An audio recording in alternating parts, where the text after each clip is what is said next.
ଲିଖନୀରେ କାହାଣୀ। ଆଜିର ଗଳ୍ପ ଚାରି ସଙ୍ଗାତ କଥା।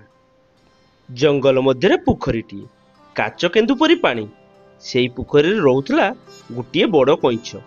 ପୋଖରୀ କୂଳରେ ଗୋଟିଏ ଝଙ୍କାଳିଆ ବରଗଛ ଏବଂ ତା ପାଖକୁ ଲାଗି ଘଞ୍ଚ ବୁଦା ସବୁ ଲମ୍ବି ଯାଇଛି କିଛି ଦୂର। ସେଇ ବୁଦା ଭିତରେ ଘର କରି ରହୁଥିଲେ ଦୁଇ ସାଙ୍ଗ, ମୂଷା ଏବଂ ଠେକୁଆ। ବରଗଛ ଉପରେ ବାସ କରି ରହୁଥିଲା କାଉଟିଏ। ଏଇ ଚାରି ସାଙ୍ଗଙ୍କ ଭିତରେ ଭାରି ବନ୍ଧୁତା। କେହି କାହାକୁ ଦିନେ ନ ଦେଖିଲେ ରହିପାରନ୍ତି ନାହିଁ। ସେମାନେ ନିଜ ନିଜ ଭିତରେ ସଙ୍ଗାତ ବସିଥିଲେ। ଅବସର ସମୟରେ ଏକାଠି ବସି ଗପ କରୁଥିଲେ। ଏମିତି ଆନନ୍ଦରେ ଦିନଗୁଡ଼ିକ କଟି ଯାଉଥିଲା।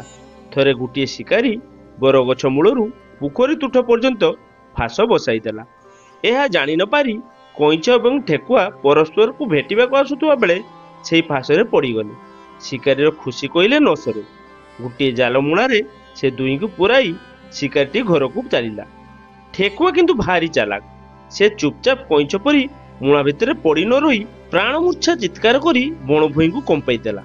ମୂଷା ଓ କାଉ ସଙ୍ଗାତର ବିକଳ ଚିତ୍କାର ଶୁଣି ସେଠାରେ ପହଞ୍ଚିଗଲେ। ଦୁଇ ସଙ୍ଗାତ ଏମିତି ବିପଦରେ ପଡ଼ିଥିବା ଦେଖି ଦୁଃଖ କଲେ। ଅନେକ ଚିନ୍ତା କରି ସେମାନେ ଶିକାରୀକୁ ଧୀରେ ଧୀରେ ଅନୁସରଣ କରିବାକୁ ଲାଗିଲେ। କାଉ କା କା କରି ତାର ସାଙ୍ଗସାଥୀକୁ ବିପଦର ସୂଚନା ଦେଇଦେଲା। ହଜାର ହଜାର କାଉ ଉଡ଼ି ଉଡ଼ି ଆସି ସେଠାରେ ପହଞ୍ଚିଗଲେ। ବିଚାର ବିମର୍ଶ ପରେ ସେମାନେ ଯୋଜନାବଦ୍ଧ ଭାବେ ଶିକାରୀକୁ ମିଳିତ ଭାବେ ଆକ୍ରମଣ କଲେ।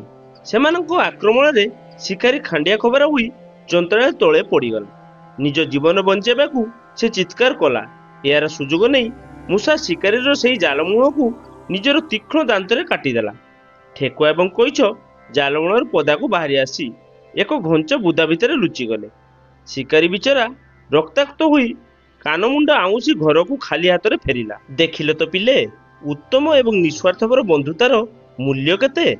ଯିଏ ପ୍ରକୃତ ବନ୍ଧୁ ସେ କେବଳ ସୁଖ ସମ୍ପଦ ବେଳେ ପାଖରେ ନଥାଏ, ବିପଦ ପଡ଼ିଲେ ସେଥିରୁ ଉଦ୍ଧାର କରିବାକୁ ଆଗଭର ହୋଇଥାଏ। ନିଃସ୍ୱାର୍ଥପର ବନ୍ଧୁତା ଏକ ଦୁର୍ଲଭ ଏବଂ ସ୍ୱର୍ଗୀୟ ଗୁଣ ଅଟେ। ଦର୍ଶକ ବନ୍ଧୁ, କ୍ଷୁଦ୍ର ଗଳ୍ପ ସାହାଯ୍ୟରେ ଆପଣମାନଙ୍କୁ ଏଣ୍ଟରଟେନମେଣ୍ଟ କରିବା ଏହା ମୋର ଛୋଟିଆ ପ୍ରୟାସ। ଯଦି କୌଣସି ଉଚ୍ଚାରଣରେ ଭୁଲ ଥାଏ ତାହେଲେ ମୋତେ କ୍ଷମା କରିଦେବେ।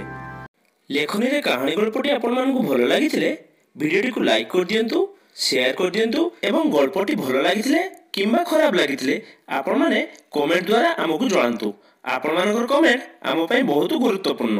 ଦର୍ଶକ ବନ୍ଧୁ, ଏମିତି ଭଲ ଭଲ ଗଳ୍ପ ଶୁଣିବାକୁ ଚାହୁଁଥିଲେ ଚ୍ୟାନେଲଟିକୁ ସବସ୍କ୍ରାଇବ କରିଦିଅନ୍ତୁ ଏବଂ ପାଖରେ ଥିବା ବେଲ୍ ଆଇକନଟିକୁ ଦବାଇ ଦିଅନ୍ତୁ, ଯାହାଫଳରେ ଭିଡ଼ିଓର ପ୍ରଥମ ନୋଟିଫିକେସନ ଆପଣ ପାଇପାରିବେ। ଦର୍ଶକ ବନ୍ଧୁ, ପୁଣି ଆଉ ଥରେ ଦେଖା ହେବ ଲେଖନୀର କାହାଣୀରେ ଆଉ ଗୋଟେ ଅଧ୍ୟାୟରେ। ସେ ପର୍ଯ୍ୟନ୍ତ ରହୁଛି, ନମସ୍କାର।